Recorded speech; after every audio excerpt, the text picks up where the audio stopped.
hear us? Can you hear me? Yes. Okay, good morning.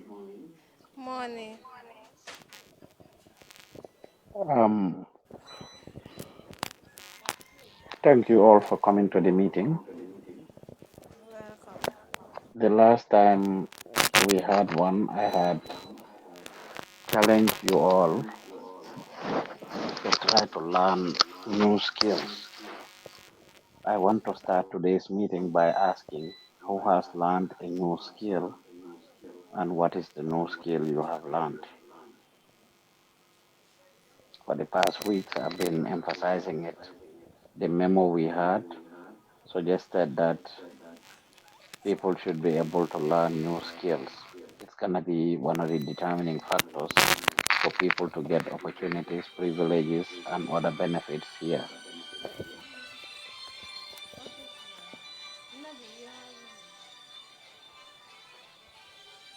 Whose phone is that? Is the office phone? Okay. All right. Did you hear my question? Yes. Okay. I would like to get responses.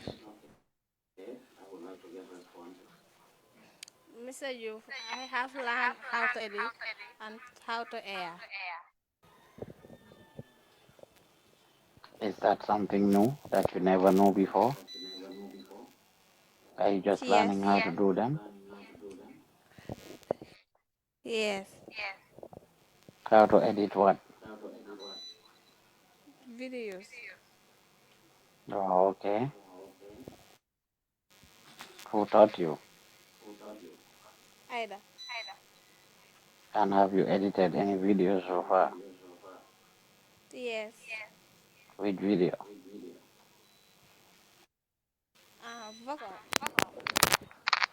Hmm? It's a vox pop video. Workshop. Okay. Well, that's good. Anyone else learned any new skills? Anybody else done something that they have never done before, Siri. including the new interns? You can talk about your experience, what you have learned. Yes, it's Sirif. Uh-huh. On this Sunday night, I have learned how to write the model release form. Oh, okay. You have good skill. Assalamu alaikum, Mr. Joof. Uh-huh. Okay, man also kii moo ma doon wonal keroog naka la ñuy aawee Aïssatou Diallo. Okay. Mun nga naka la ñuy AI léegi.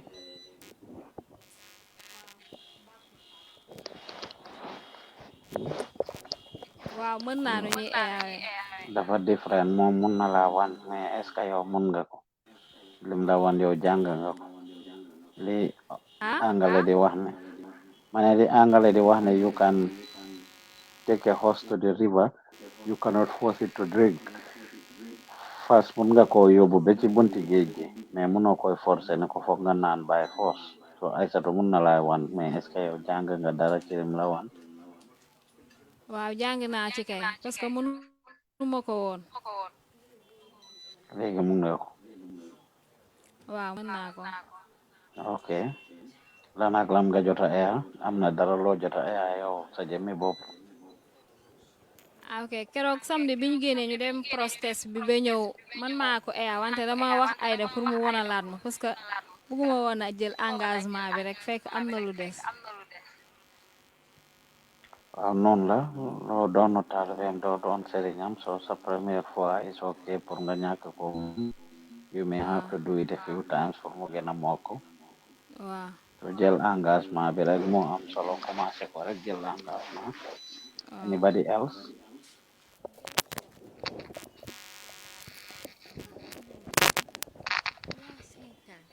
anybody else learned any new skill Mr. Youth, mm-hmm. it's Bintu. Okay Bintu Okay, I have learned how to edit. Now I'm editing some projects, and also I'm learning how to do camera work. And Tari is also teaching me how to AI project. Okay. And have Yeah. you aired anything, edited anything, did camera work for any project? No, the last time I was the one taking the videos of the Friday class. Friday class, okay, I remember Yeah. that. Was that your first time? Yeah. Okay. And Well, you didn't editing, do I too. have edited some projects. I once edit Yusuf and Dude's Get a Life, and also the project Barrow's Inauguration of the bridge at Basse. I saw to call this project. I edited that one also. Yeah, that's good. Keep Yeah, it up. and also I have edited Banky's project, but it's about to be aired. Nice. Yeah. That's good. Okay. Who else? Anyone else learned any new skill?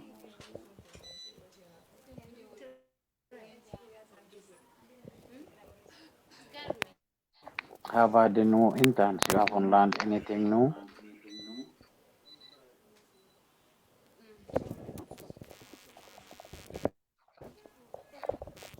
The new interns, you haven't learned Yeah, anything new?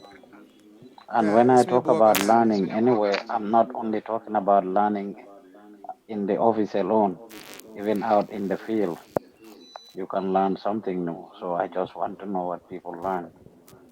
Go ahead, Yeah, young it's me, man. Boubacar Silla. Okay, Mr. Silla. Yeah, I have learned about lighting, video editing, and camera operating.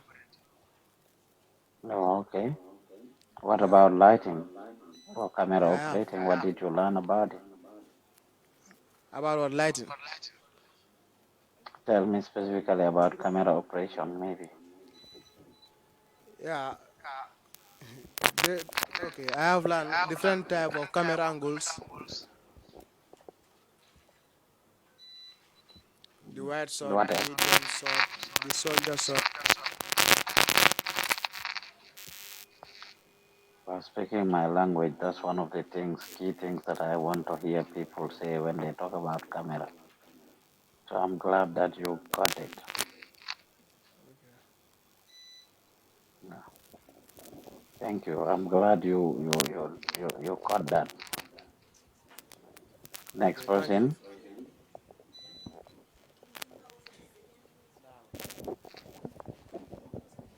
Again, both new and old out in the field is important. Mr. Joof, Uh huh. it's our Uh good huh. person. Uh huh. On Monday, Bob Abubakar was teaching me how to open Word document, maybe to type something that he wanted to print out. And it really helped a lot because on that same day when I went to school, I was given an assignment which was pertaining to the same thing, like to open a Word document and type the assignment and send it to the Gmail account. So what I'm trying to say is that it's good to learn new skills because you don't know when you will need it. So I didn't know that same day I would be having an assignment pertaining to that. But when I came in the morning, first thing he just told me that he have an assignment for me and he wanted me to type some documents like he had, and he taught me how to open Word documents and how to do all that stuff. So that's what I've learned. Well, that's good. So for those of you that are, thank you very much, Kawa. That's exactly the point. And moving on, that I that is what I want to see. Anybody who is in the office is expected to learn new skills and not continue to be at the same level, doing the same thing over and over and over. Whatever skill you have, in fact, you are expected to take it to the next level. You are expected to um, take it further. You are expected to learn something new about it. If you are a journalist, you are expected to learn new journalism skills. If you are a videographer, you are expected to learn new videography skills. If you are doing anything in the same field, you are expected to grow into it or you learn other related fields. And that is all I am saying. So it is very important that you all learn new skills. Those of you that haven't learned anything yet, I would definitely appreciate it. I don't have to yell or scream or force you to um, like uh, do anything. Nobody should force you. The second thing is it's still related. When we make commitments, we are supposed to fulfill our commitments. Nit amu daral durut kadom. Mumam fensoto na mankela kangoti.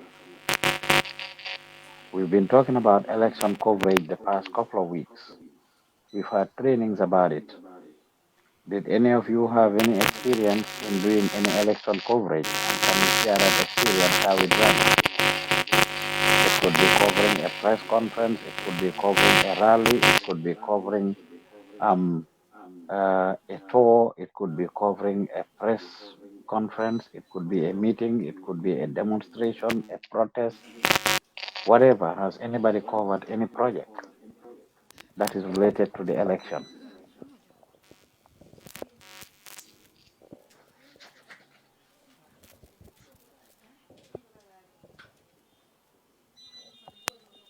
I would like to hear from people. Anybody covered any project that's related to the election? It could be a show you did that has to do with the election in the studio, outside of the studio, anything.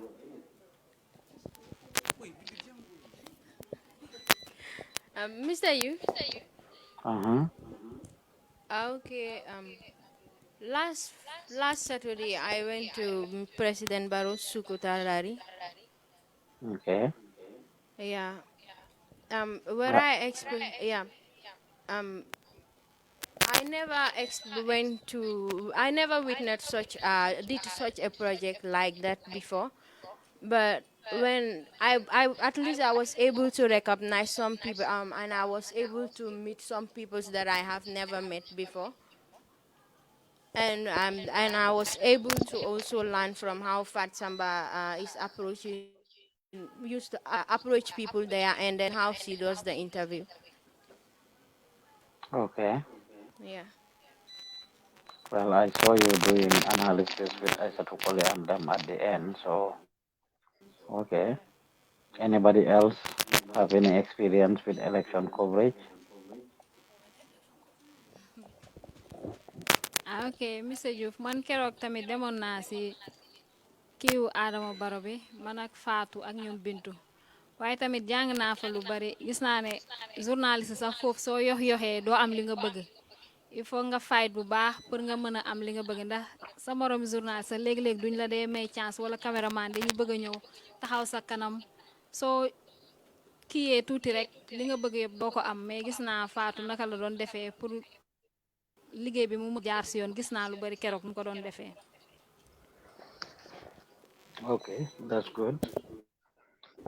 Anybody else?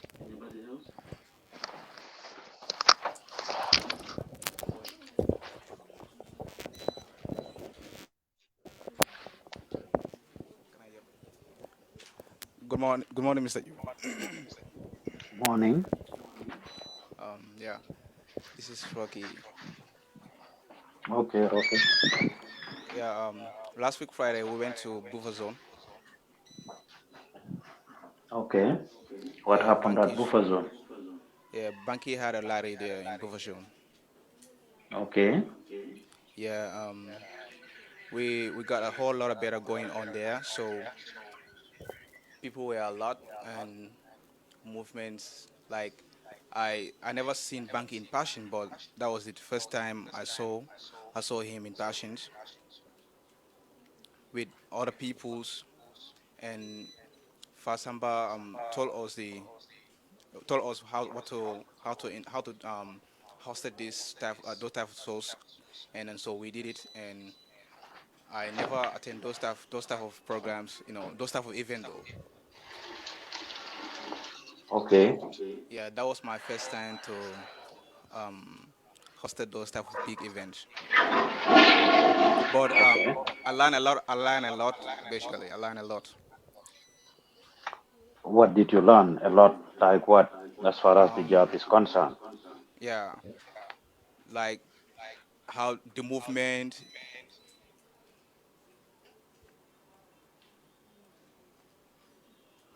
I have a feedback for you on that actually, and it's Okay. about dead air. I saw you. Any of you knows what dead air is? Yeah. What is dead air?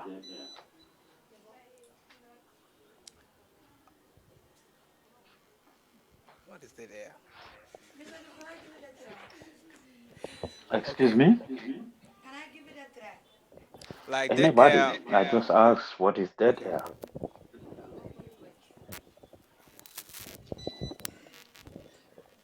Yes, that is when an individual is giving analysis, there shouldn't be a gap.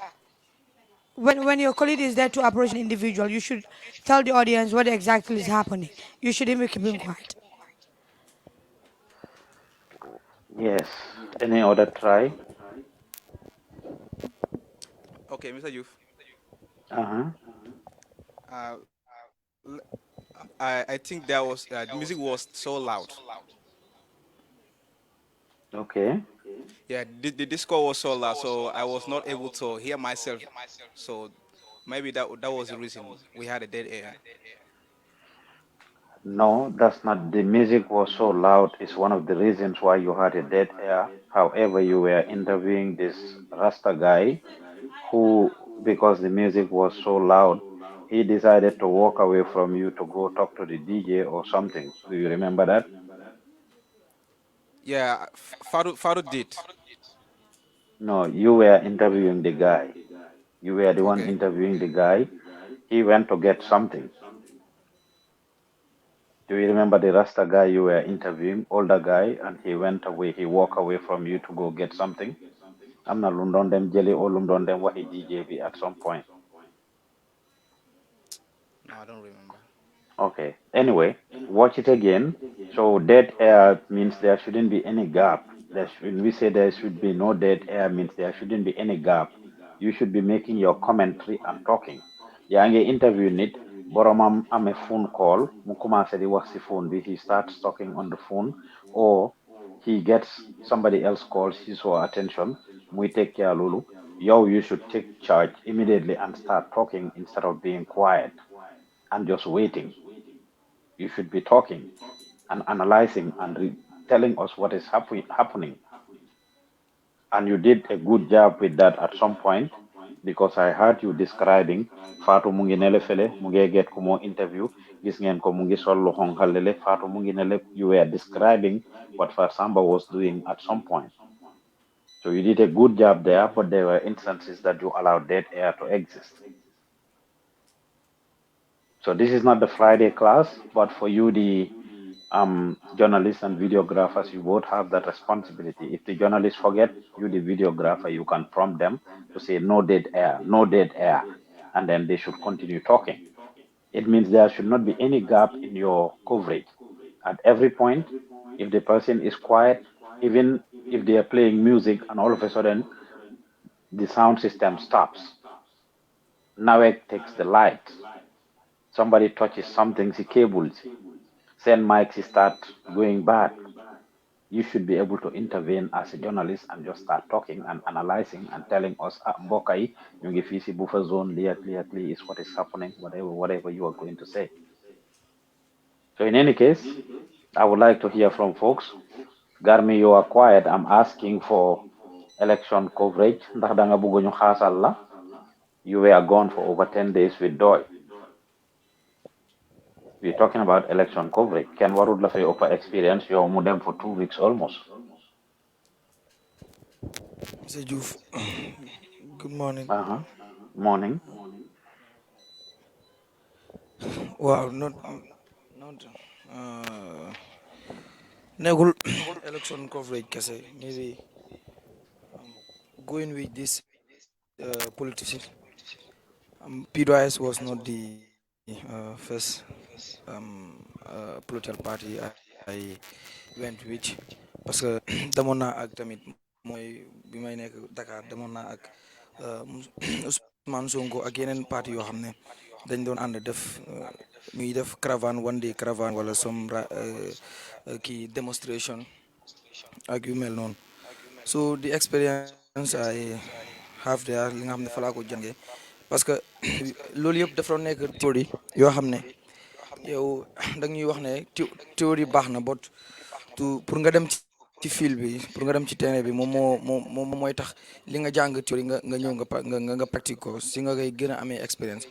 So the first time ma dem that was Ousmane Sonko Adji Sarr and then ma dem depuis ma jógee foofu nag si la man si bis boobu laa jàng lu bëri because of balaa ma dem am nañ fu ñu kool man ak yow ñu waxtaan nga wax ma ni ma soo demee nii ak lii ak lii ak lii ak lii ngay def. So ba ma demee bi noonu laa ko defee and then ba ma ñëwee am naa ay feedback yoo xam ne tamit dama ko war a joyanti nga wax ma ko so ma and then I take care of it. So beneen bi ñu demaat ma defaat the same thing noonu la PDOIS seen caravane bi bañ demee tamit comme li ngay wax noonu because of bi ma ànd ak Aida Dakar si Kunkande Aida mi mu doon wax about the kii dead aya maanaam yaa ngi nekk live but nit ñi nekkuñ di feel what is happening because xëy na foofu muy yaa ngi noppi ñoom mënuñ di xam because yaa leen war a nekk di lead yaa leen war a nekk di lead leen explainal what is happening or what is about to happen and the reason why you are there and then didn't explain because some people are watching maybe they don't know what is happening they just uh, so it is on the TV something like that but they don't know what is happening. So yow as a journalist sa liggéey mooy nga wax leen what is happening you describe the scene so that ñoom dinañ mën a dinañ mën a xam li xew. Li ma jàng bi ma demee ak PDOIS because of it was a very successful tour ñu ànd ak Xazali and Boss Moussa before ñu dem am nañ tuuti waxtaan ak Fatou Samba ci parce que moo ñu gunge ba bañ cross ferry bi ñu dem Baara waxtaan nañ. So there are some techniques that she gave me and then that was really useful parce que tamit dead air léeg-léeg nga nekk wax 1 hour di wax rek sometimes dafay métti léeg-léeg mu kii waaye di li ma faatu wax mooy soo waxee sonn tuuti sometime Kessaane mi ngi woon foofu and then he was part of the tour te moom parti bi la bokk PDOIS so at some points dama koy jox mic bi ne ko what you are seeing what is your reaction of what you are seeing léeg-léeg am na ñas ku fa nekkoon ku tudd ñas ak ñeneen ñoo xam ne ñoom ñëpp dañ bokkoon ci tour bi PDOIS media group so I will give them the mic and ask them questions so that while they are talking so I'll just have a water ma relax so ñoom ñu ngi wax dama leen di bàyyi mic bi suñu waxee ba bëgg a presse dama leen di wax ne si English nga ko waxal si soose so that I would just be relaxing pour ma mën a amaat sama voix bi noonu la so too bi dem nañ am nañ successful too bi ci Halifa Sallah dëkk yu ñu dem yëpp damay wàcca dem interview ñi ma fa fekka and then I will be describing ñi ngi fii time bi lañ fi egg si I will just even describe the time that we reach that particular place and then bu ñu départé I will tell you the time also damay waxtaan ak ñi ma fa fekk I will try even am because boo xoolee am naa ñetti short interviews with Halifa bu ñu demee fenn bu ñu génnee maanaam region bu ñu dem rek I will try to interview the man and ask him region bi ñu génn niñ la welcome nan ak nan nga ko gisee so he will just talk so def naa ko but finally we have am nañ benn interview boo xam ne I think is about 40 to 45 minutes interview with him and then ñeneen ñi fa nekk ñoom Assane ñoom Jaaxa Touré all those people so defe naa tamit ay laane ñu ting mooy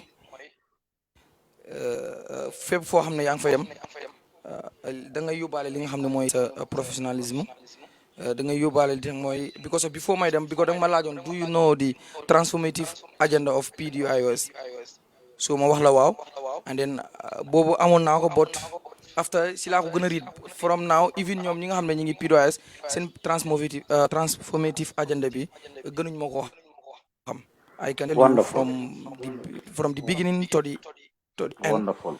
xam na lépp We so that's helped me. we will cut it there for now until we have the journalism class on Friday. But you did a great job while you were there.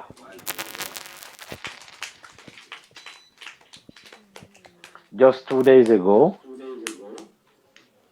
I got a message from Fatu Ture of Kerfatu, the owner of Kerfatu, taking permission from me to air the video you did when UDP folks met with Khalifa Salah in Fanlawonsa. Where was it?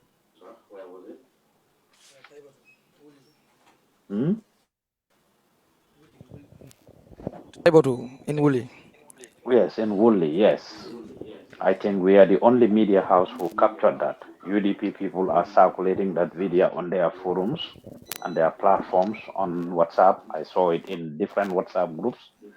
And Fatu Ture has to ask me for permission to air that. And I gave her permission to do so.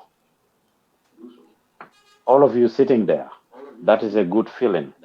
Until and unless you get to that level where people will ask you for, where the other media houses will capture content from you, des nga tekki, des nga succeed. So commencé di àgga foofu is when you should realize that you are making impact.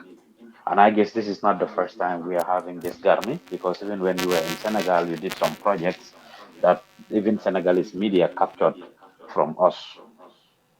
So I want all of you to learn from that experience and what we are talking about with Garmi here. Journalism is not what? Yes, Mr. Joof, even yeah, si kunkande bi sax.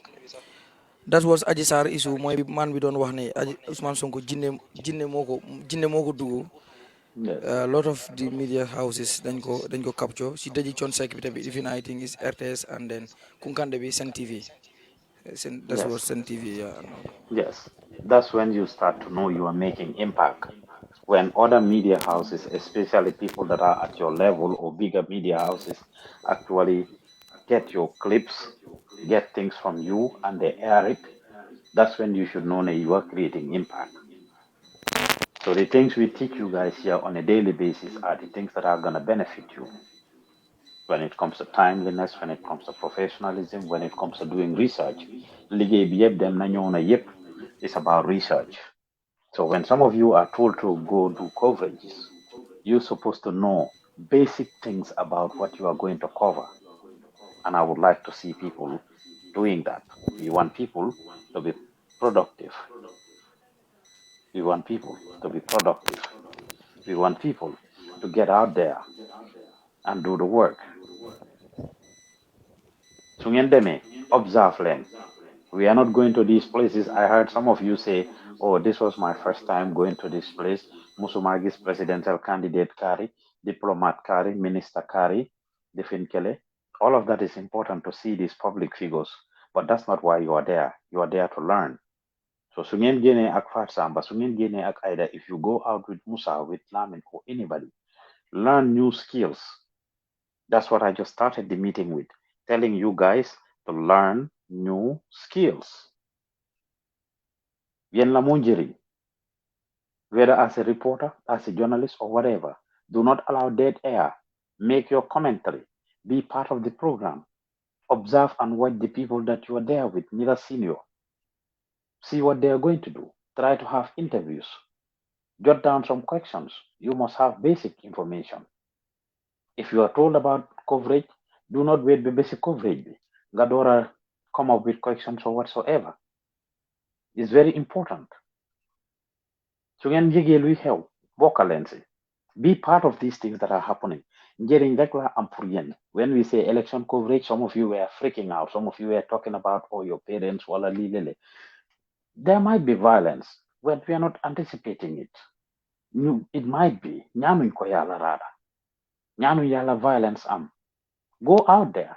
Tomorrow, Thursday, APRC has a press conference. It's Thursday bi. Doi has a press conference. I saw Matar Jase is watching Munko Binda Buyagu the compliment Garmi. He said, I love the way Garmi reports, stories. You were out there doing your thing. Doi, I already get that report. They have a meeting tomorrow, a press conference tomorrow. The same time, UDP is returning from their tour tomorrow. These are all big events. And all of you need to be able to participate in one of these, together with Yenen parties yi def seen mbir. Nomination mu ngee ñëw. Warm up to this. Try to go to these events and you familiarize yourself with their programs, with their projects.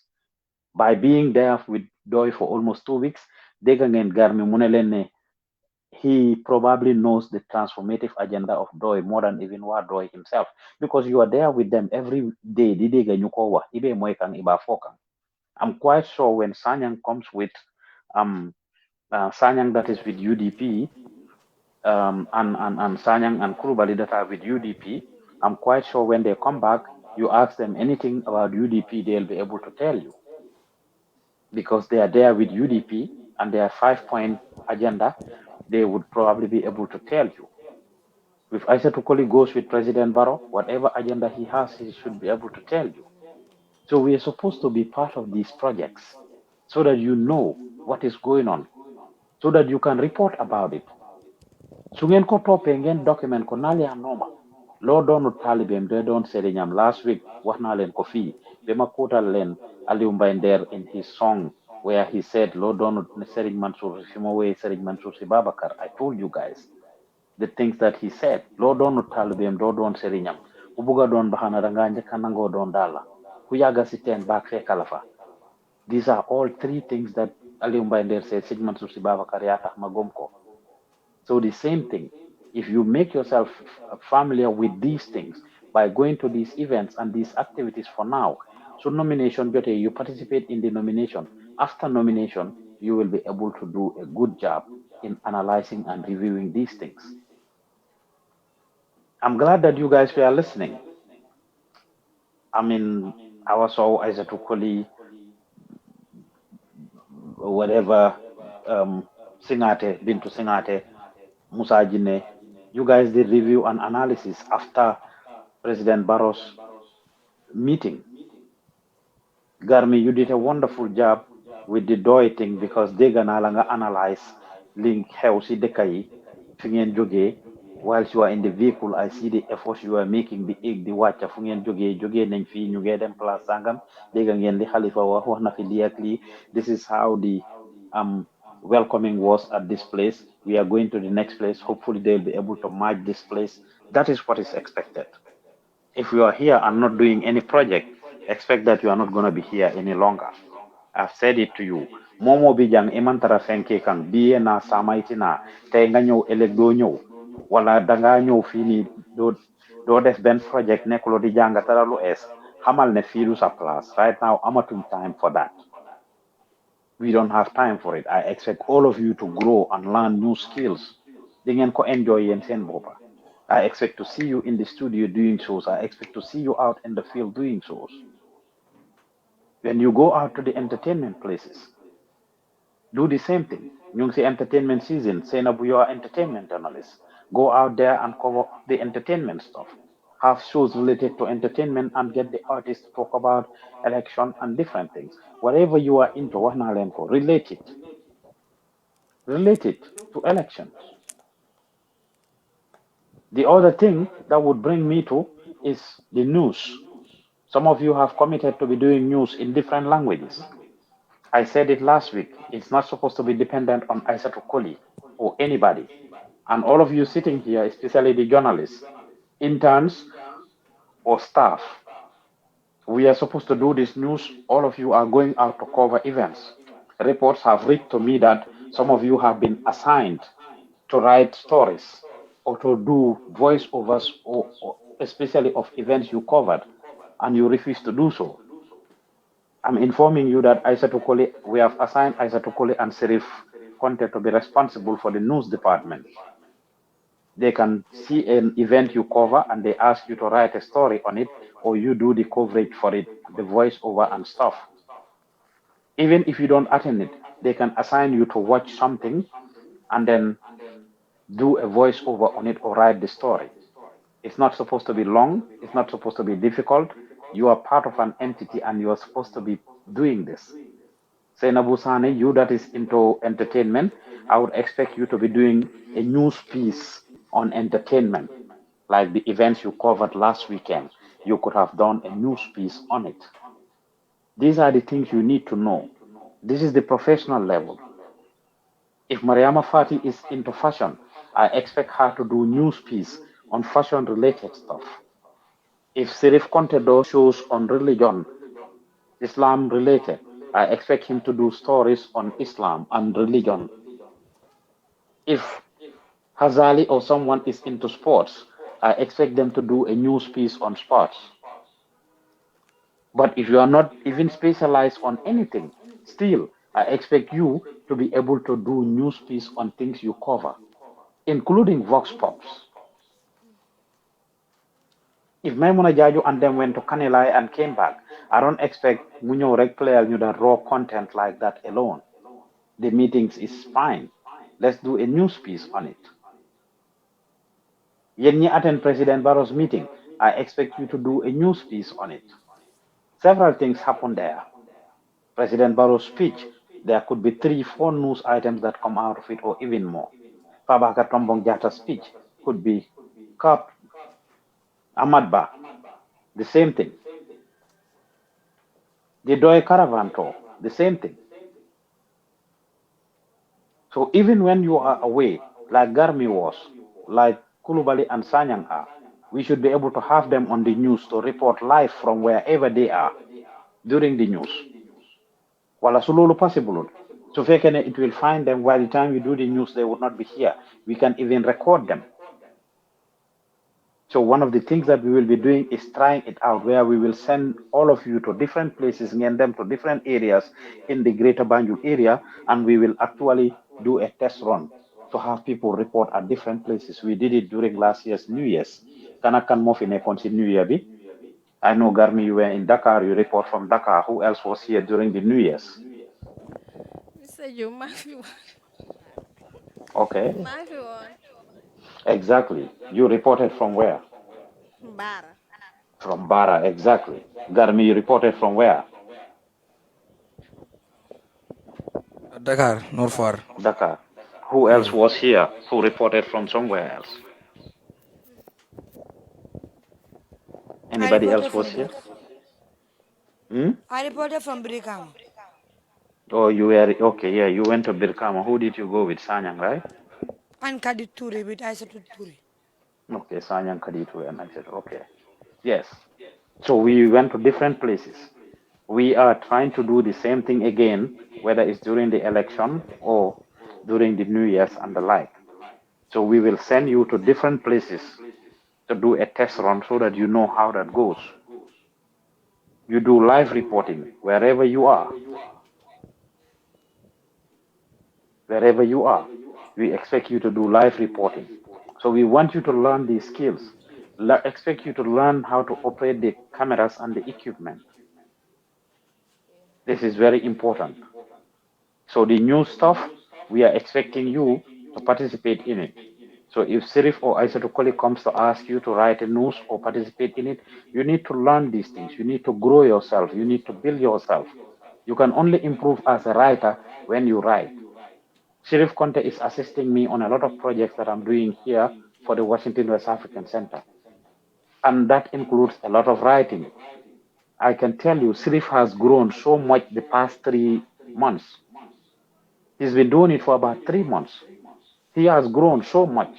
His writing skills, I mean. He just told you guys how he learned to write a model release form the other day, on Sunday. He's been writing reports. He's been writing project proposals and stuff. If you want to write, if you want to write,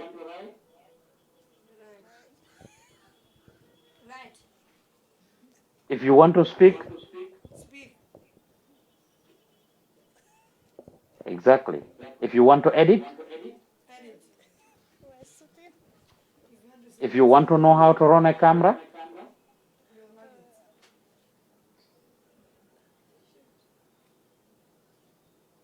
whatever you want to do, you must do it. You must get on it and not procrastinate.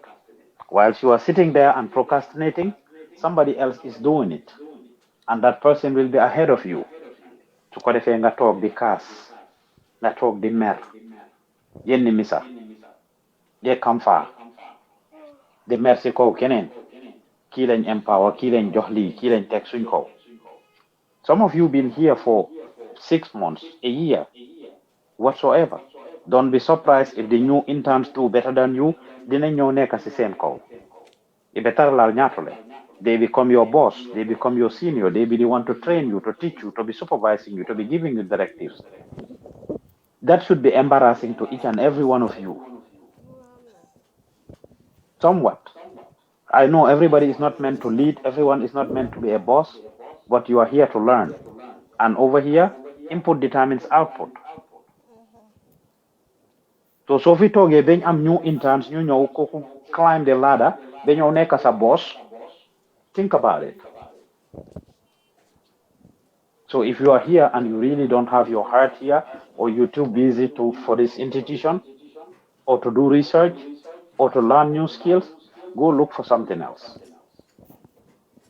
Go look for something else. So moving on, the news is going to be part of what we do. Starting this week, I have told Aisatu and Sheriff yesterday to take it up. But by next week, I expect to see it take shape in different local languages.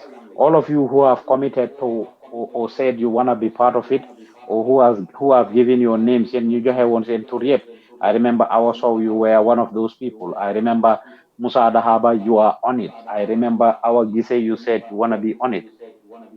I in fact think you've been to Singate, you are on it. All of you who said you want to be on that news team, you must act. You must do something. Whether Aissatou Koli is here or not, it's not okay. If she doesn't step up, I have told her. If she doesn't step it up, I will get her out of it and put somebody else on it. I said the same thing to Sirif. Sophie Chahan Amufi. Not anymore. Anybody who is not ready to deliver, we will take up this responsibility from you and give it to somebody else. As simple as ABC. Kuneka lundaulo am. Whether it is promotion, whether it is privilege, whether it is employment, whether it is money you are making, am na kenen ko soxla yow soko soxlu. Even being on the internship alone, togu bi nga tok non rek am nañu ko buga. Some of you, the new interns, you know what I'm talking about. And all of you for that matter, because you know how much you struggled or how much you have followed the institution or followed up with us in order to be given this internship. So now that you are given, I expect people to take it serious. You are not serious, we will take it away. Those of you that are doing shows, you see we have 8 new interns. They will be eager to take up those shows. If you don't take up your show seriously, I'll take it away from you and give it to them. Yes. Last week, some cleaning issues came to our desk as well. We are still struggling with some of those things. Just because we didn't have a management meeting, we didn't mention it. But I saw Fatu Samba writing down in the group cleaning concerns. Personal hygiene. Ñun ñëpp ci kër lañ jógee dañ war a toppatoo suñ boppa ñantam fan toppatoo la leen. When you get in the bathroom, take care of it. When you eat, wherever you eat, take care of it. We will take away some of these things. Te bëgguñ koo def. Bëgguñ koo def. We want people to be responsible here. Ku nekk defal li nga war, li la war. Meññante man niake drong jamane ñoy. So, you've given us feedback about your press cards. Fate wuñ ko. We've been working on it. And we've had the good news for you guys, which is that as of last week, Friday, we have bought the equipment we need. What we learned was our printer was down, our laminating machine was down. We bought a new printer. We have the laminating machine that was in the studio, and also paper is the only thing that we need to buy. So you will be contacted. If your pictures are not taken, contact Fatu and Ida to make sure your photo is taken. We will be starting the graphic design class with Domi Reumi to be making the t-shirts and some of these things. So those of you who signed up for the graphic design, please make sure you are available for those classes. Yes, you can get your hands full and find yourself to be very productive whilst you are here.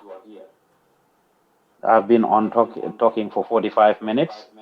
If Fatu is there, you can call her intercom and share some of the other things that we have on the table, and then we will open the floor. I don't expect it to be a whole long meeting because we're supposed to be productive. We're supposed to get our hands dirty. Then what are them chiterebi, them ligay dur mudano. No much talking now. We want to be action oriented. Is for somebody there? She's coming. Yes. Yes, we want to be action oriented. So all the things that need to be done. Kuneka should be productive. Every one of you should be productive. We are not going to be Okay. wasting any more time. We are ready 100%. Yes, we are supposed to have our hands dirty.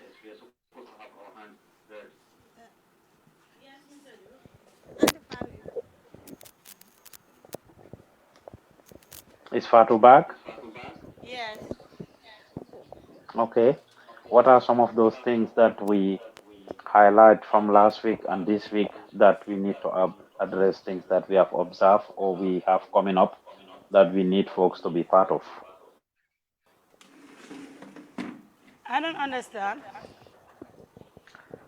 What are some of those things that we need to address as issues and concerns, probably, that we need to bring to the attention of the interns? In addition, what are some of the things that are coming up that we need everybody to be on? I've mentioned earlier the three coverages that are happening tomorrow: DOI's press conference, APRC's press conference, the return of UDP. There might be other things coming. You are the custodian of all of those things. I know we didn't have our meeting yesterday because of all the other logistics that were involved. You guys went to the GAMO and some of the other things. But what are some of the things that we need to pay attention to?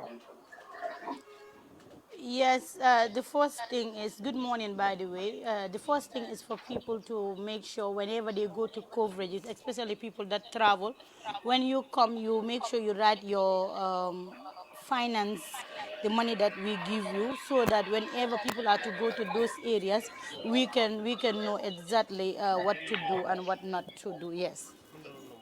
Minute? Oh, okay. Sorry, Mr. Ju.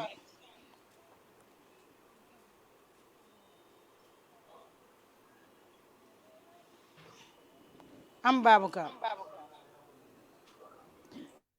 Yes, so the other thing is the issue of some of you will always say, man yobun ma coverage, man duma de dem program, man duma de def li, or man duma de select. It's as a result of, Babukar, I am in a meeting. Yeah, my ministry. It's as a result of your commitment towards the work, because the work need a lot of sacrifice. And I must say a big thanks to Musukeba. Honestly, I am super, super, super proud of her, together with ML and also our soul. On Monday, I was sleeping. I think on Sunday, I was sleeping and I had a call. And the call was from our soul. And our just said, Mangi Digon Yange, one again, I'm Gama Bolena cover. Dama buka dem ku cover ko. And I was like, Neko smoke coverage, call al Ida, wahak mo, momo wara dem teamam. And the next minute, she called Ida, and before you know it, she's here. Musukeba, when we went to the program, we took two cameras. Agbagas, you bare, even ku enuka sadaf day over meeting. So whenever we are having coverages, people have to come. And Yusuf Ndur, I must also say a big thanks to Yusufa, because I know he liked ghetto life.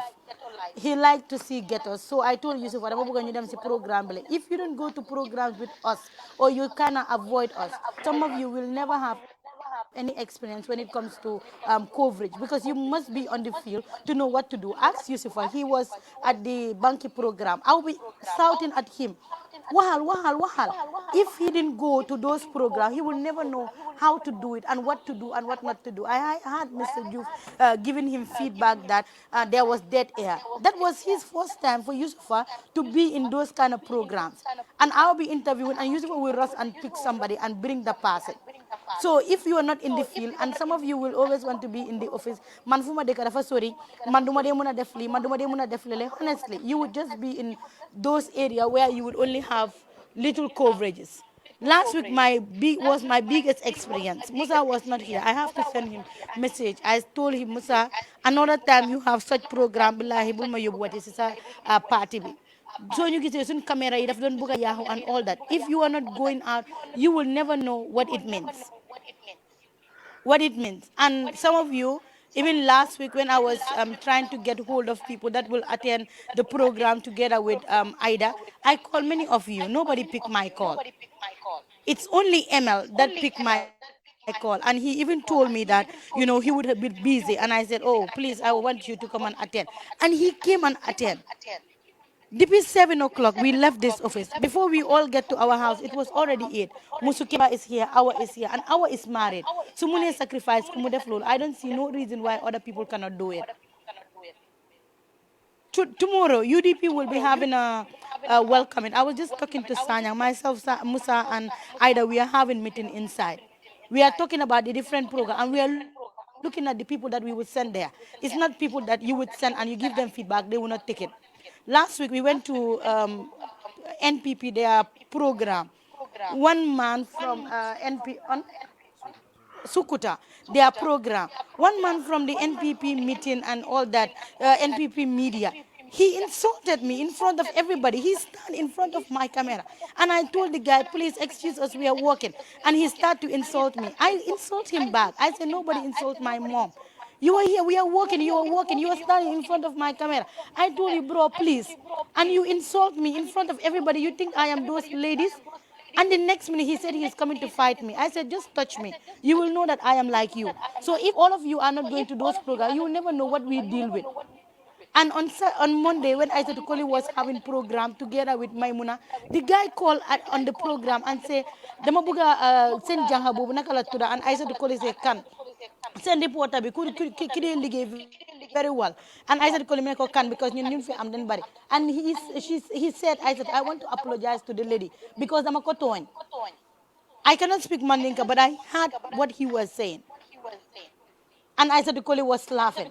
Because when I came, I have to tell Aissatou Koli, some góor boobu su moy tuutee dama dem ma defal ko video. Because people always take advantage of us. We were one of the first media houses to be there. Sun bagage den am ko dem jël ay morceau yu tilim Awa Sow moo ko dem indi ñu jël ko takka ko ak waya just because ñu ngi bëgg a am internet bu correct. On Sunday morning, on Monday, Ida Kebe was supposed to go to the Gamo. I was here since 8 o'clock. And the next minute, we were talking around 6 o'clock. And the next minute, she called me. Dama fever. And I am like, fever silang. Yo, hamna ya mane ka di matapale. Because mangi ini malo. Mango fi bay ko ñun ñaar ñu leka. The next minute, I went to the school to pick her. Yara mam dafa tanga jir. Dama am ko ros ko yóbbu ko si lopitaan mi ñu ñëwaat moom dafa am ko toog. And imagine, man, I am just a journalist. I'm not a technical person. But I went with Musu. The next minute, what did we did? Ñun ñoo def technical bi man ak Musu ak ML.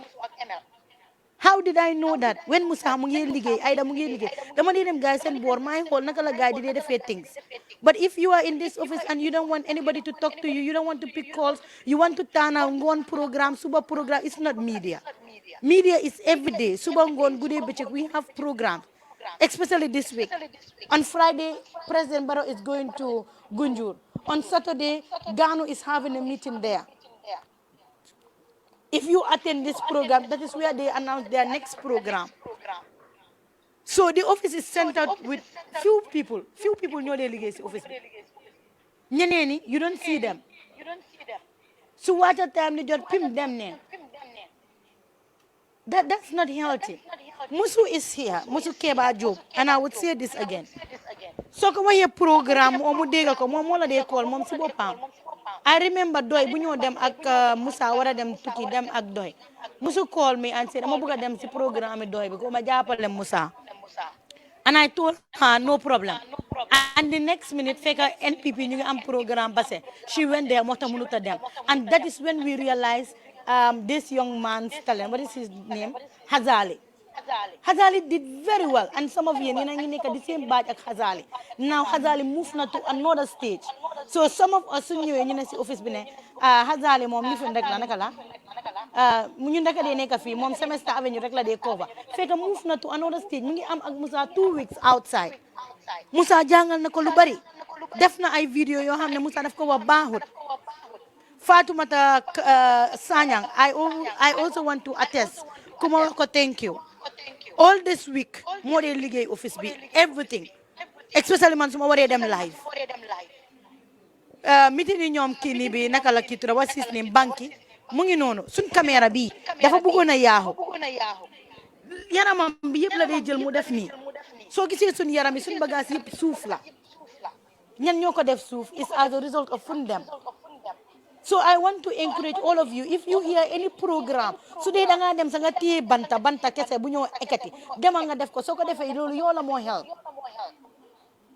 dem naa ak musu ñu ne ñun dañoo try ku just dem live ku test na audio bi mu ngi baax the next minute balaa nga koo xam suñ live bi dem na 5 hours after ñu gis internet bi mu ngi start po musu mi ne fayal internet bi naka la fayal nga restart xëj na dafa baax and we did that the next minute yëpp mu correct depuis bu ñu demee si ñii seen programme amul benn de naka la minute boo xam ne live bi baaxut te ML moo nekk di doon help musu soo ne caméra musu mu ne ML mu laal ko nii ne ko demal nga continuer James mi nga xam ne some of you don't even know him moo amee woon su nataali su demee mu nataa ma ne ko lii dara baaxu fa ci yow mënuloo dara demal nga toog the next minute mu prouvaat boppam so len demutee outside program you would not know. And the same thing to Sihu Sadio, he was here si Saturday bi whole day ma call ko ma ne ko dama bëggoon ñu ñoo àndal si NPP gars seen programme can you imagine ñi dee war a cover NPP kooku ma call ko ma laajte ko na yëguloo NPP mi tam ne yëg naa ko ba dama xam ne coverage si dafa bari.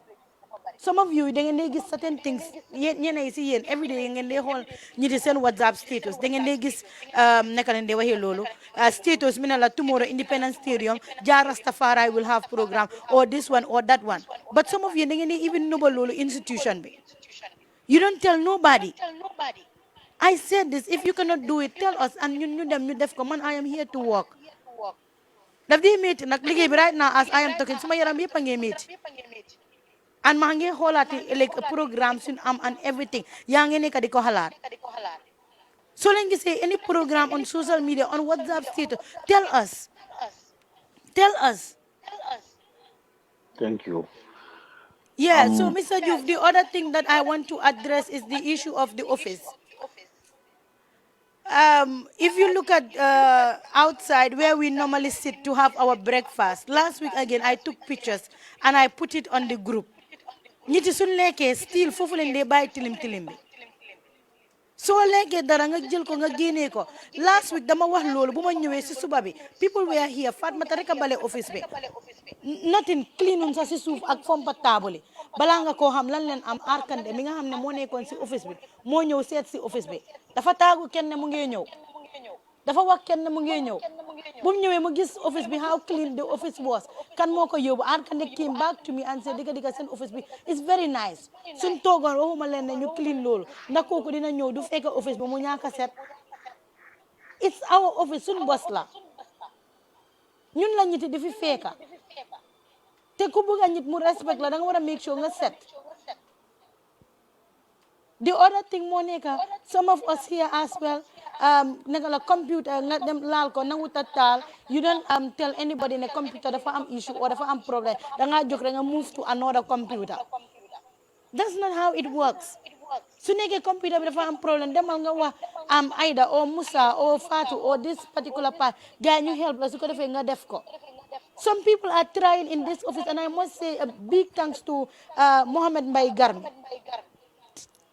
He traveled whole week to 2 weeks with Musa. Every other day, di nga gis Garmi mu send ma message.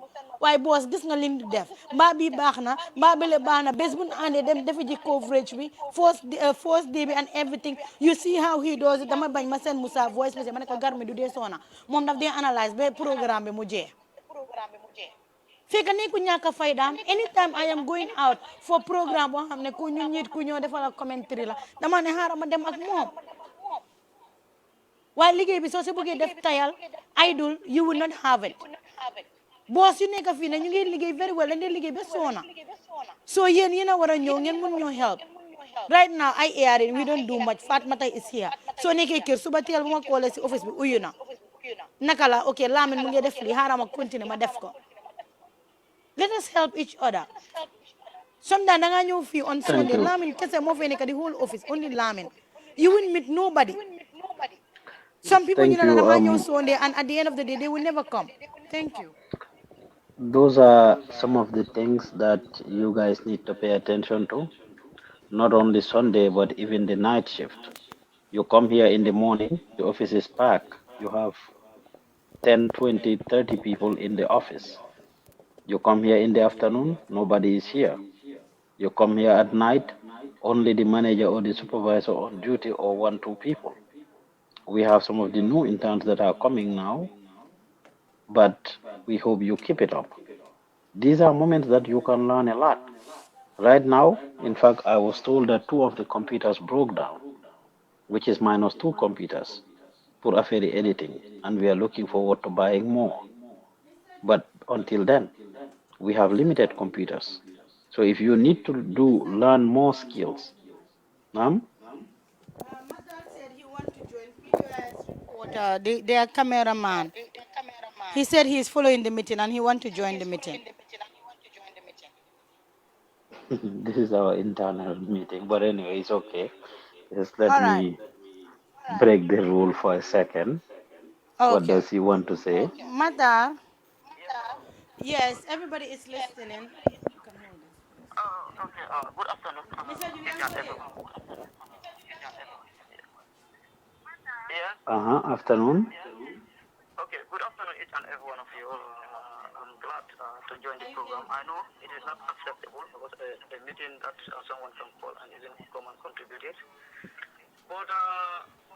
Matar, you must hold on a bit.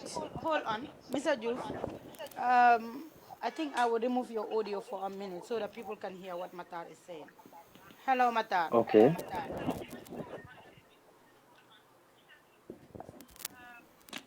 Hello, Matar. Hello, Matar. Yeah, hello. Can I have the other? All right, Matar, you must hold on a bit. Let me call you back whilst I put the speaker on so that the office can hear you. 1 minute. Where should this be?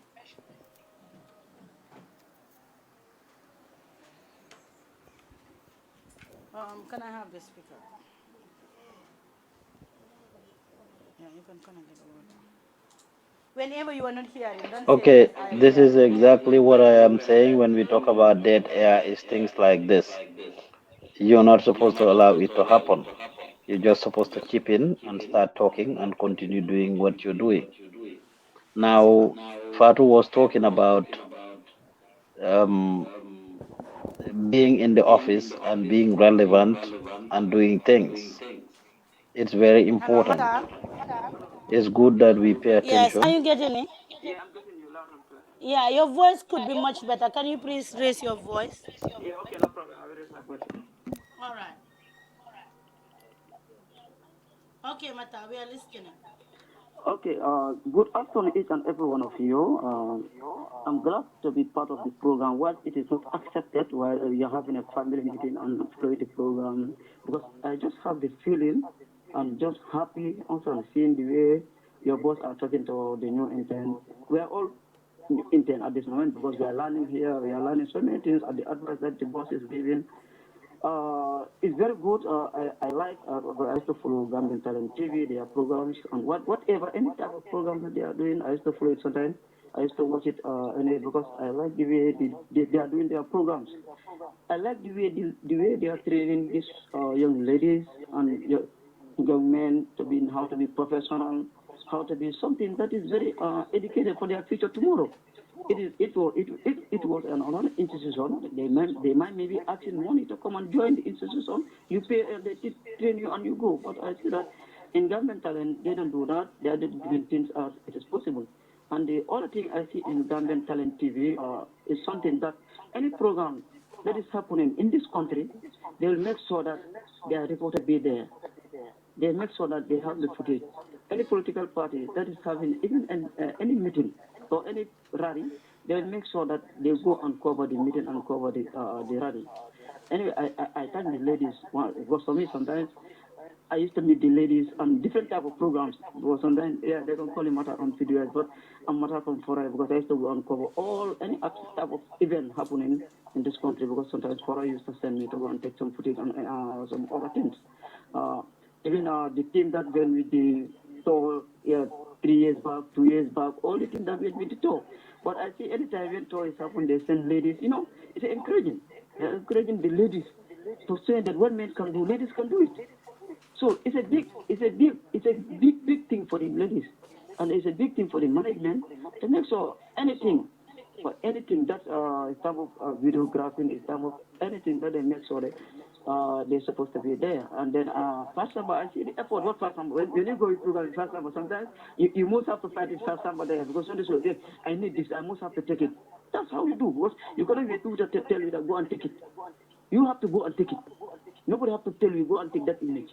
Because in a field of media, all the media, a lot of media, a lot of cameras have to be there. But you have to make sure that you have the best of it. You can't sit there, no, no, no, I have to go and take this, I have to go and I have to relax until I have a chance. No. Because in any Thank you second, very much. that media can pass. I know I have problems, but maybe in another time, because another time maybe I can have time to come, maybe to sit and maybe to share some little bit ideas that I feel with their mentality. But thank you, Mr. Yu, for the well done that you have been giving, the advice that you are giving for the guys that also are in the crowd. And then I'm thanking the team that goes with you, Doi, very good, Garmi and the team. Thank you very much, guys, okay? Thank you. We appreciate you calling into our family meeting. No rule is written on stone. Um, we have nothing to hide, and we want people to benefit from what we are doing. He works for another media house. He can benefit from what we are doing. Other people locally and otherwise, other places can also benefit from what is happening. So it's a family effort, and the transparency is key and important to us. We have nothing to hide. So using the computers are important. When things break, we ought to be able to say it. And I was talking about shifts. Some people um, only want to cover one particular shift, only want to come in the morning. You are restricting yourself. It is not what you signed up for, and Fatu had said it earlier. When you want to do media, you need to be flexible, and flexibility is key. You come morning, you come afternoons, you come evenings, you come nights, if possible, depending on the coverages, depending on the skills you want to learn, and everything. Fii rek laa gis lu ci bari when you will have interns and staff that would be making their schedules. When I was having a meeting with the staff yesterday, I asked them, I said, fan ngeen gis office buy imbi 10 o'clock in Gambia, 11 o'clock. None of them could tell me. Every other place or everywhere you go, banks, government offices, Damal immigration, go to the police, go to the hospital, go to the banks, anywhere you go, they open at 8 o'clock, 8:30, latest 9 o'clock. People want to make their schedules here, and this is what I can come. In fact, there are times that people would want the staff or the managers to do certain like starter jobs. ñoom ñu jël nekk boss, and that is not okay. So we want people to learn to take directives. We want people to be flexible and learn new skills. Every week I'll be asking, can mo janga a new skill? And the new skill could be in the field that you already are in. It could be in a related field. So this is what the meeting is going to be. It's 1 hour. We've been on. We open the floor for any questions, comments, concerns, suggestions from you guys. Election coverage is here. Everybody should be available. We've talked about it, and make sure that we are on it.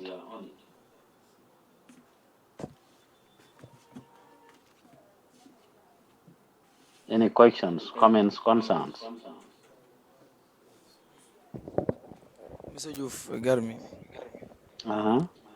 Yeah, I have maybe it's a comment or my concern. mooy Okay.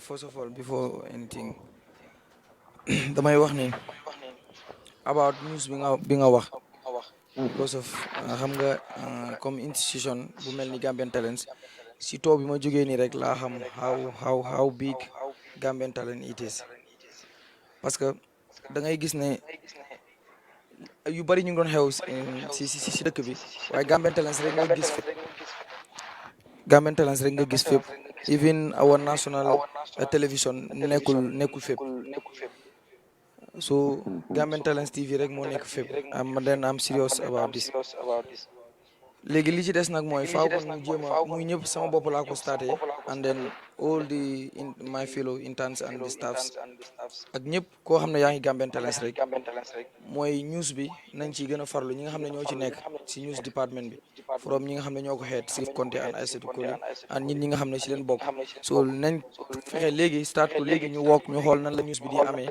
ñu schedule ko bu fekkee dafay am bés bu nekk wala dafay am ñaari fan ci bés bi wala benn fan ci week bi ñu xool naka la ñu make sure ne every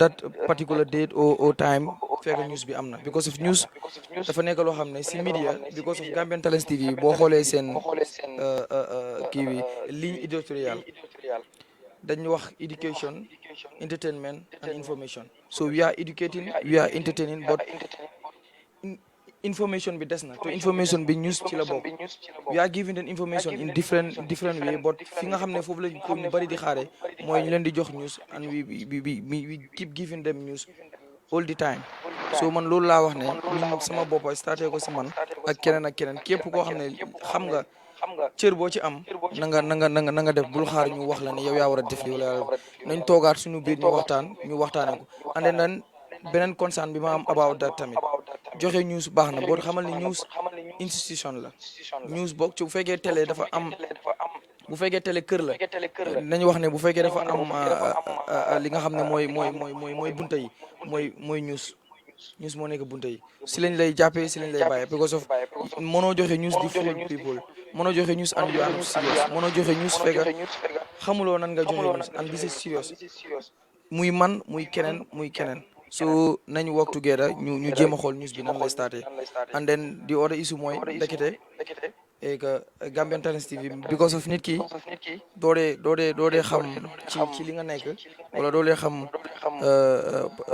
li nga am ba mu rëcc la waxuma kenn pour convince anybody parce que ku nekk ak sa xel but what I'm seeing man loolu laa nekk di wax et que Mr Joof seexaluloo ma lem ba ma war a wax loo xam ne gëmuma ko muy keneen ak keneen so what I'm seeing mooy li ma xam ne loolu laa dund loolu laa gis throughout the tour ak yeneen mbir yoo xam ne man maa ngi ko nekk di observe yoo xam ne mooy Gambian Talents TV jekk na ngir mu gën a dem ci kanam jekk na Gambian Talents TV nekk télé boo xam ne ñëppay bëgg a liggéey ak ñoom muy partnership ak ñëpp private sector government bi ñëpp bëgg a liggéey Gambian Talents loolu nag it is this moment pour ñëpp ñu def ko tan parce que teamwork la képp ku fi nekk fi nga nekk di liggéey parce que ñu fi nekk ñëpp they are all important ku nekk ak fi nga mënee parce que ku nekk dafa am fi nga xam ne foofu sa fort la mooy fi nga gën a mënee donc fi nga mënee yow foofu ngay jàppee keneen fi mu mënee mu jàppee fa su ko defee defe naa ne dina dem ci kanam so wax bi ñëw na yëpp daal mooy news bi nañ fexe mu start di joxe news comme ñëpp parce que tamit buñ mënuñoo wax ne entertainment education information and then maybe we are educating we are entertaining but bu ñëwee si wàllu information niñ ko war a joxee nekkuñ di ko joxe so lii nag sama xalaatu bopp la rek mën na maa juum mën na maa wax loo xam ne du noonu waaye it is my concern jërëjëf. Thank you very much. We talked about this news issue. I'm not compromising it. I have said it to all of you, whether it is Sheriff Aissatou Koli or any of you. Just like I said, even the new interns can lead this process. Here at Gambian Talents, it's input that determines output. If any of the new interns learn to do any skill and they step it up, they step up to the plate to take advantage of it, that's it. I've said it to Aissatou Koli, I've said it to Sheriff. So those of you who are supposed to be on it, regroup yourselves. our Sow, our Gise, Musa Dahaba, you Garmi, Kaditure, anybody that was on that list. Get on it, regroup yourselves and get started. Lace with Sheriff and Aisha to call it immediately. And they will come to you. You don't have to be reading news to participate in it. As long as you are going out for coverages and stuff, automatically by default you are supposed to do news pieces. And it should be a new skill that all of you, yen nyep Albanian tapare lakanenkara. For those of you the new interns, I hope you have gone far with your videos you are watching. By the end of this week, I would expect you to be finished with them, or at least early next week, so that we can start putting you out in the field. I will have a one-on-one with you to determine and assess where you are, so that we can move you to the next level. You must finish the theory first, so that you can move to the practical. So I hope you guys have gone far with the videos you are watching. So the news and everything else is a team spirit. Gambian talents is all over the place, yes. Tele askan bilang. People come to us and they say we have this. Xeebuñ kenn. In fact, ñi amul sax mel man seen soto. Ñooñu lañ gën a mun a defal coverage. Do we wanna ndax institution bi dañ ko war a dépasse? Yes, dañ ko war a dépasse. Ñanta dépasse la de. And you people have a role to play in that. If you are here and the institution is teaching and training you for free, our Gise just mentioned it that she learned a new skill from Babukar that she went to apply at a school where she is probably paying money. Whilst over here, it's for free of charge. So for all of you, the skills that you are learning here, you will take with you forever. But yes, it's important that we inform the public. Our role is to inform, educate, and entertain the public. And the news is very important. So if you want to write, write. You want to speak, speak. You want to do camera work, do it. Any other question, comment, concern? Yes, Mr. Juvis Sirif. Mm-hmm. Yeah, just to reiterate, because yesterday we have a meeting. You called me. You first have a meeting with Aisatu and others. Then you called me to the meeting. That was the second time, telling me about the news issue, and also assigning me um, to be leading with Aisatu Koli to be leading that news issue. So I am just reminding everybody that sometimes I will come and tell somebody, this project, try to watch it and write something from it. It does not have to be long. Um, what I want people to understand is it is not my decision. It's a responsibility that is given to me. Sometimes if I come to you and tell you write this, don't feel like I am trying to be bigger than you or something like that. I'm making myself that I know something that you don't know. I am also learning. I'm also learning. I start to write. I am writing. I am learning every day. So if I am learning, I think all of us can be learning because writing is very important. There are media houses in this country. I will not name them. Hardly you see them posting videos. Hardly. They only write. And when they write, you see 500 and something comments, 300 comment, 200 comment. Those comments are better than videos that are having 15 views, 20 views. They are not even the same. So it does not mean that I cannot write that much. You have to try. If I give you something, write it. If you don't know how to write it, or if you don't know how to start it, or you have a problem, call me. We assist each other. I don't know everything. We will just help each other. I just want people to understand it in that way, that it is not my decision, it's a responsibility, and I'll be following people to tell them that you're supposed to write this or write this to help this institution. So that is the only thing I wanted to say for people to understand it in that way. I will not be harsh on people. I will not tell people bad words or something like that, but to deal with people in a simple manner. And Even these new interns, if anybody feels that you can write very well, it's okay. You can come. We all sit together, put ideas together just to help each other. So that from Monday to Friday, we will be having a stories that we will be sharing. Even if it will be a one story. Right now, there are many stories in this country. Even the coverages that are here right now, you can watch them 15 minutes, write something that is that is very important. Uh, People don't have that much time to be watching videos right now. Some people don't have that time always to be watching videos. Some prefer to be reading, and many, I can say. So this is the only thing I want to share with people. Thank you, Sheriff. When you say write, you don't even have to be a good writer to write. You just need to practice to know how to write, and we have taught you how to write stories using your five W's and H.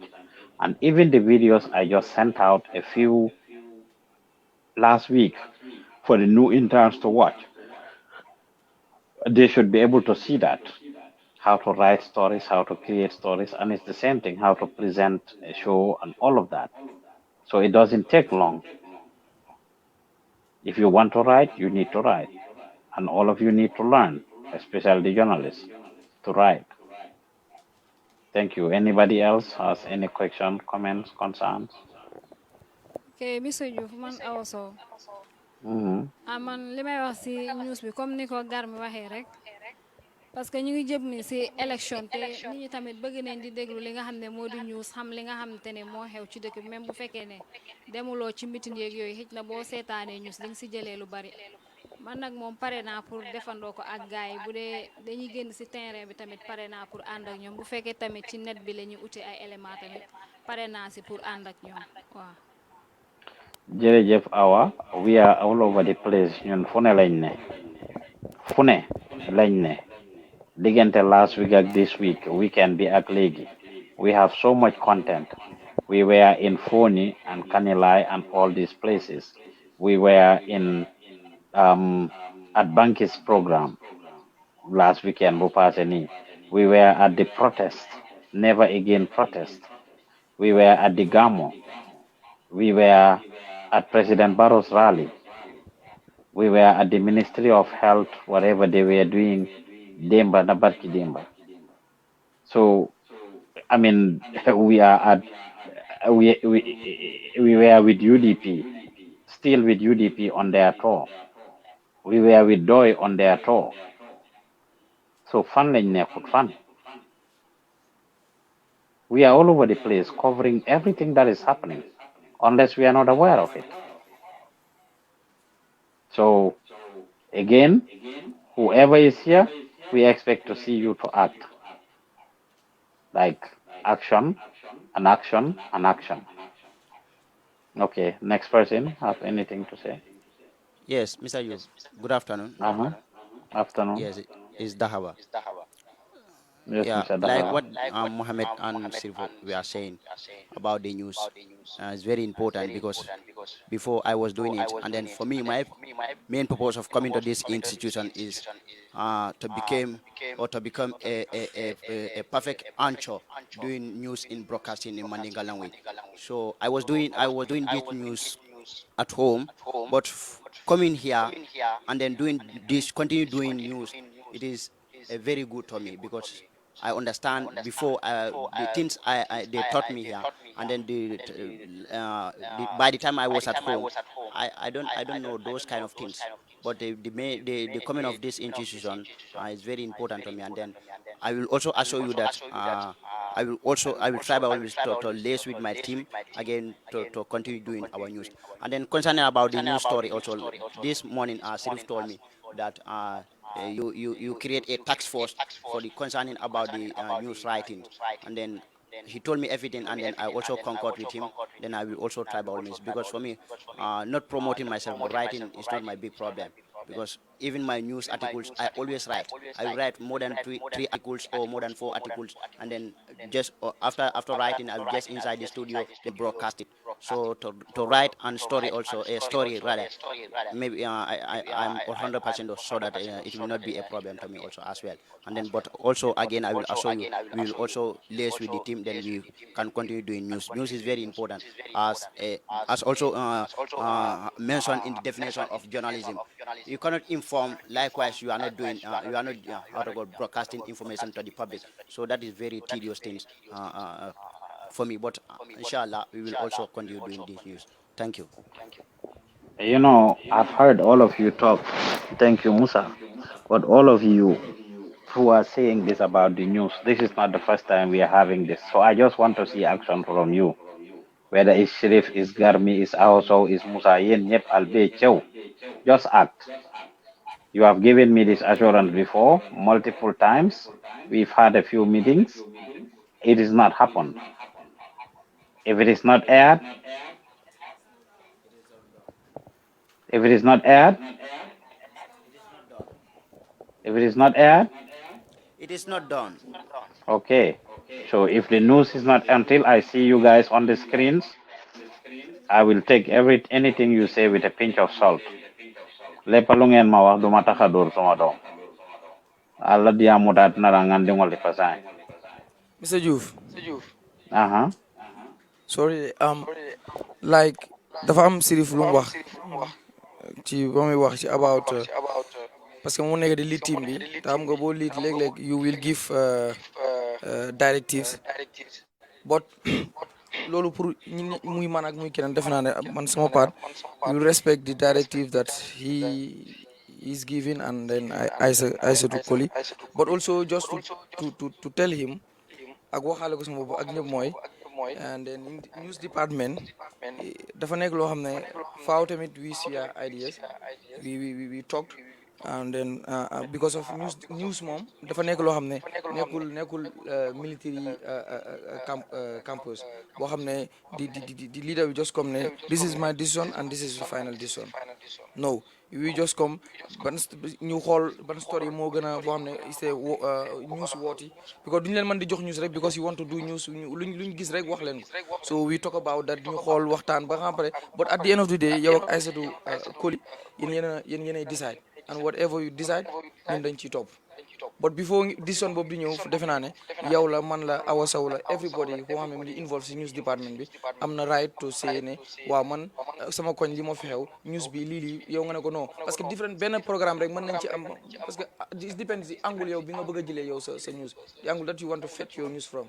benn programme mën nga fa jëlee 3 different stories, mën nga fa bind stories yu bare but li ma bëgg a wax rek pour tënk mooy maanaam du military camp kii campus boo xam ne maanaam yes boss léeg-léeg we must say no boss, man nii laa ko xalaatee, but at the end of the day tamit da ngay respect sa boss parce que moom decision final decision moom moo ko moom. So I'm sorry for telling this. Thank you.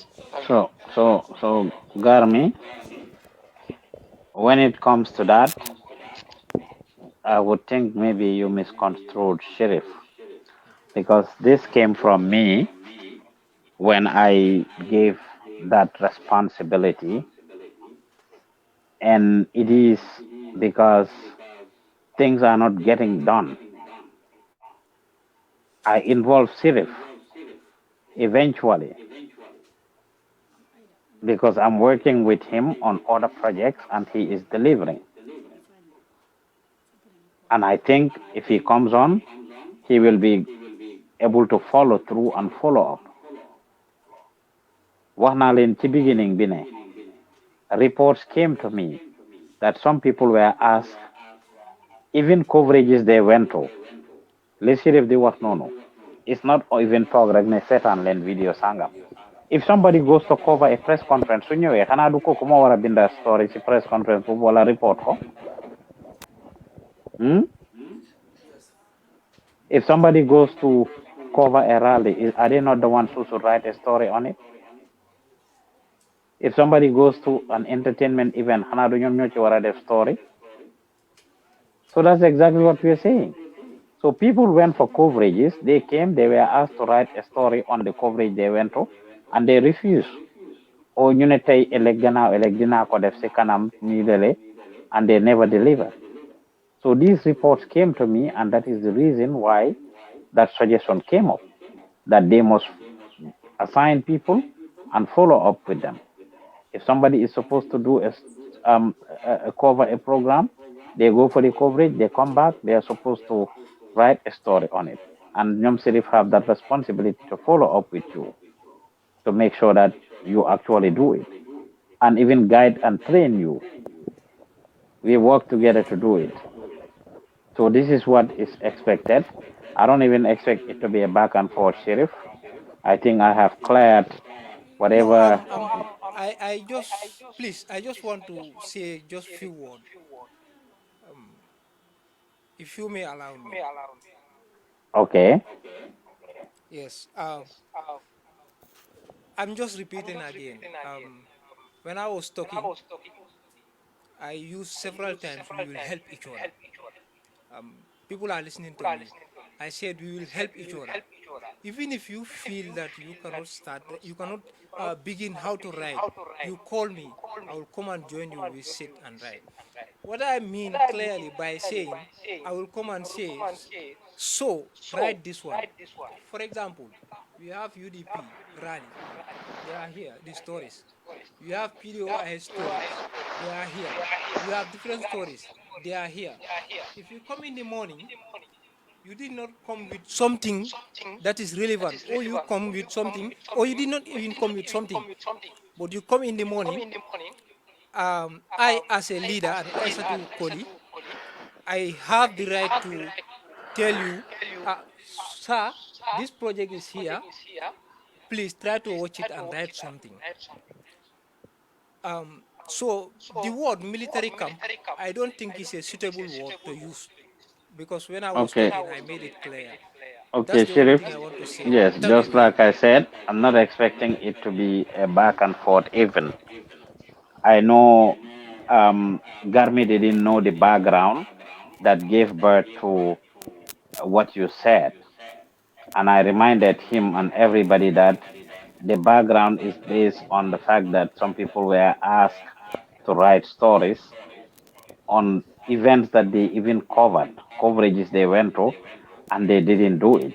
Whether they refused, whether they said, Tay elect kanam dinako def ni nele, and it never happened.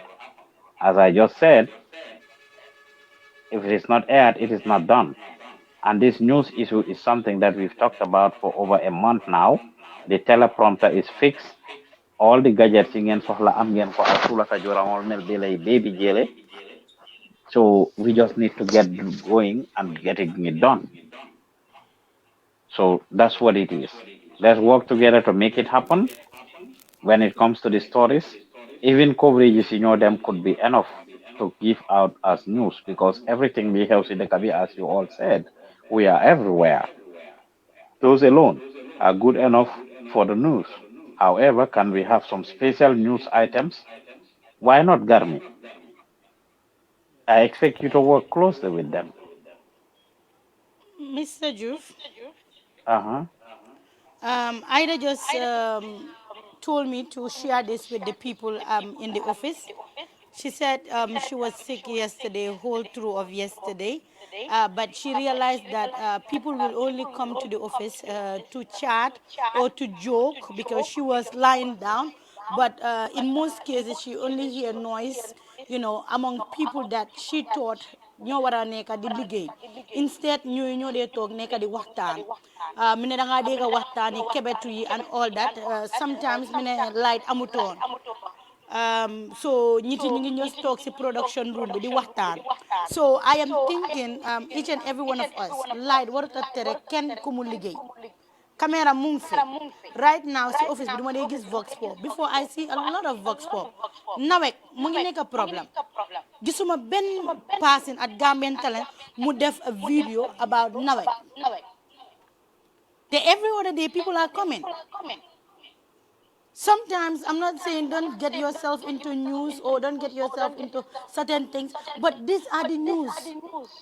maa ngi gis nawet ñu ngi bindal ne ku jëndut cash power fii ba 21st or something gars yi dañu am problème dañ nekk di upgrade seen system and all that kan moo ko fi bina kan moo dem mu def vox pop how many people can buy cash power in advance ñaata nit ñoo mën a def loolu so people are here especially the staffs we are watching ñun dañ dee xool all the time ay da mu ngi feebar mu ngi tëdda waaye mu ngi observe am na yoo xam ne doo ko dee even mën a wax but it's not nice it's not okay and the issue of group dem di ndéewoo or di dem añ I think dañ war a jeexal si loolu sooy egg si kaw yaa ngi ñëw di nga fekk about 4 nit te foofu 4 toogu moo fa nekk or let's say 3 toogu daf dee xat da nga gis 4 nit ñu ngi toog di ndéewa kii su mosee bu kii mos bu kii mos bu kii mos bu kii balaa ngeen a pare 1 hour you have never seen Musa Aida myself Sheriff or Lamin Cissé or Baboucar ñu toog si benn lekka ñu ne ñu ngi lekka ku pare ku liggéey da nga war a wane ne da nga pare ku liggéey especially yéen di new ones that are coming xam naa nag soo leen ñëwee ñeneen ñi dinañ ñëw ñu wax leen ne waa defal li bàyyi li sa ñàkk fayda la moo doon soo ko defee nobody should tell you what to do or what not to do fa naa ne meeting bi ñu ngi ko def live amul anything we are hiding. Some of you are here the whole of yesterday there is no project boo xam ne if Lamin Cissé nekk fi doo gis ñeneen ñi def ko nawet fu mu nekk mu ngi nekk a whole issue kenn binut kenn waxut si loolu su keneen jógee ne daf ko def nga ne Garmi xaaral ma ñëw ma ànd ak yow ma bungee la why should you bungee Garmi na yow yaa waxoon Garmi ne danga koo def so I'm appealing to all of you ñëw fii toog bu yàggee nga soof and another thing I want to share is time dafa important in media. Some people went to a coverage. We are not like other media houses that keep stories for 10 years. You don't go air. We are not that media house. Anything we do, you go in the Imagine on Friday, you put a press conference. Saturday, my program. Don't let them see press conference. And then you have a goodie. Saturday, instead of when you subatil, you sacrifice or work and more editor. You don't do it. After program, you in the press conference. Why do you have a press conference? Kungawa about upcoming program we am. So the program bu air wala press conference air ni lo ko air ko nga dem si program nga def for whole day nga dem def press conference nga ñew press conference is not air. Some of you as well, you go to programs. Samorami nga neka di topa. This is for everybody. When I am working, so ebo Pa Ousman Muromba, I don't have your time. I concentrate on my work.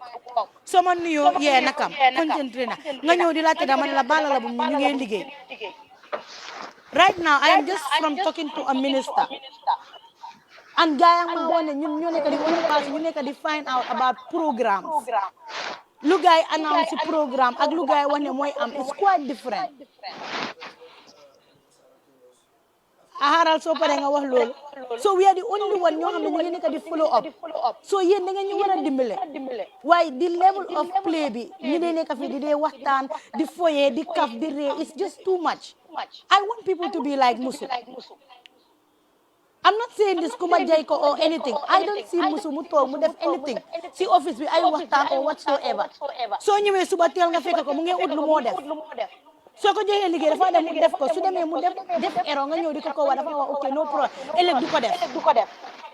But some of us, especially the staff, dañoo nekk yaa ngi toog yaa ngi waxtaan waaye jàngatee gis nga status bi gis nga lii or si biir time yi Gambien nga dem nga ne yaa ngi lijjanti sa own project. After work you go and do that. Some of you are only working for 4 days. 4 days, you know, so don't even complete. Thank you. And this is from Aida. Garmi. waaw comme li nga wax noonu rek parce que biñ gisante biñ paree bay wax ak Khalifa because of daf ñu wax loolu mu ne yéen a nekk di First Media House Khalifa Sallah mu ne yéen a nekk di First Media House buy ñëw pour cover PDOIS seen system change caravan tour bi mu ne Gambian Talents TV word bi la use mu ne you are already part of the history so loolu la wax mu ne yéen rek la fi gis parce que ñun rek ñoo fa nekkoon because PDOIS media caravan defe naa ñoom lañ bokk so apart from that PDOIS media Gambian Talents TV rek moo fa nekkoon ñi si des ñëpp yeneen télé yëpp dañ doon siyaa story Gambian Talents wala story PRIS loolu kese lañ fa nekkee woon. So the other thing mooy about Musu dama ko fi fekkoon that was last year mooy ba ma fi doon njëkk a ñëw ndeysaan boobu mi ngi daan toog fii di edit Musu dafa daan toog fii di edit so moom dafa soo leen nuyuwante rek pare na ci yow mi ngi toog foofu concentré si liggéeyam soo du dee caat soo fa nekkee di bëri wax sax dafa lay wax tëjal ma buntu bi dama nekk di kii di edit and then ba ma demee amante nañ ma dañuy caat lu bari but su ñëwee si office bi apart from Mouhamed noo def Musu noo def jeena amatul leneen man ak moom fii wax dëgg fa yàlla and she's a very serious lady wax dëgg fa yàlla loolu laa xam ci moom yeah. Thank you. Again, let's take the feedbacks, please, and be productive and work hard. Right? I don't expect to be having meeting addressing attitudes. Like I said, I want to continue to address issues that affect institution, be things that we can fix that are broken. A computer is broken. How do we fix the internet? The news issue. Those things are fine. But attitudes, he definitely carry manyinke, carry nyenefo. I'm not interested in those and I'm not trying to see that. Right? We want to have a productive institution. Any other question, comments, concerns?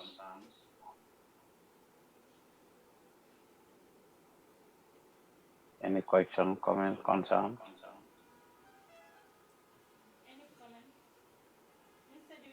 Any questions? Somebody is talking?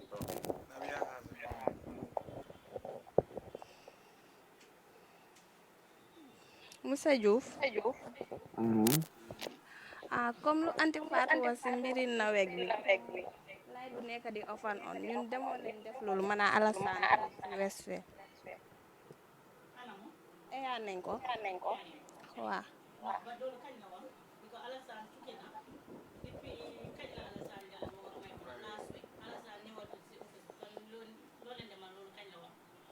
bala muy dem la woon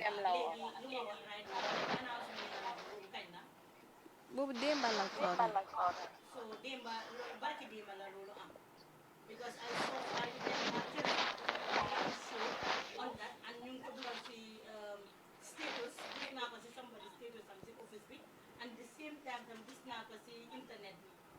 Alassane moo ko def status moom man si status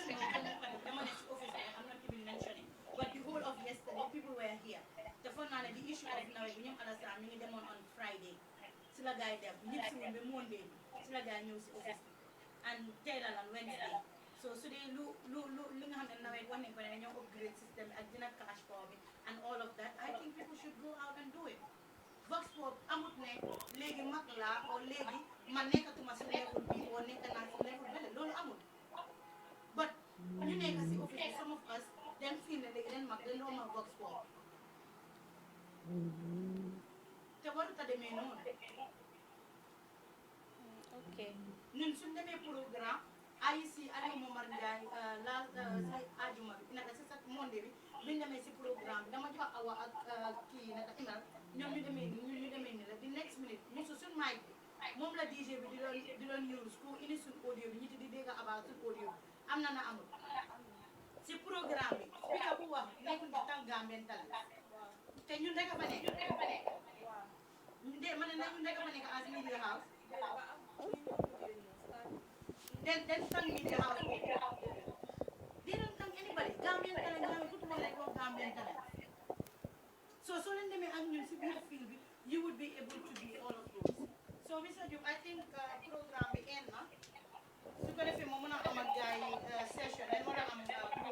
su ko defee ñiti ñu dem bokk di dem si coverage si.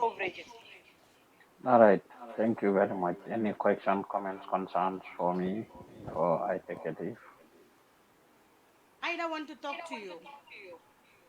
All right. Researchers You will guys put us look in at for teach all man the. too. You guys look at all the So assignments I that. don't have them support. Look Okay. at all the assignments that I sent you guys. Thank you guys very much. Thank you everybody. No problem. Thank you. Aida,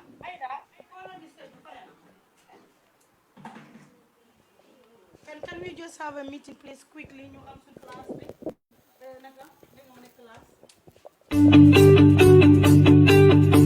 Ni laftaka kodo mutaka bonang UK, Europe, USA, Canada, Switzerland ani nyimbanku tomal mu meto. Supersonics le itadulate.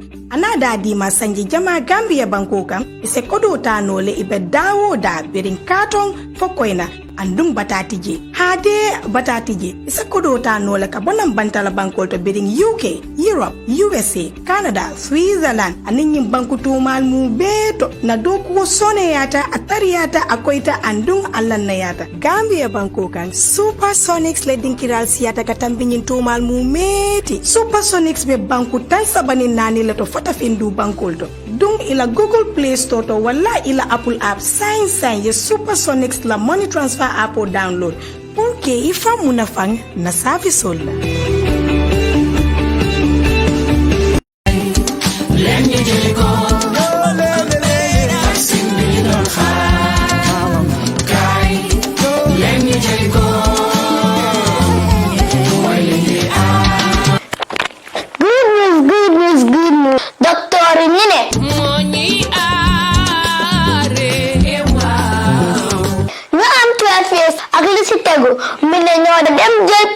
Coronavirus.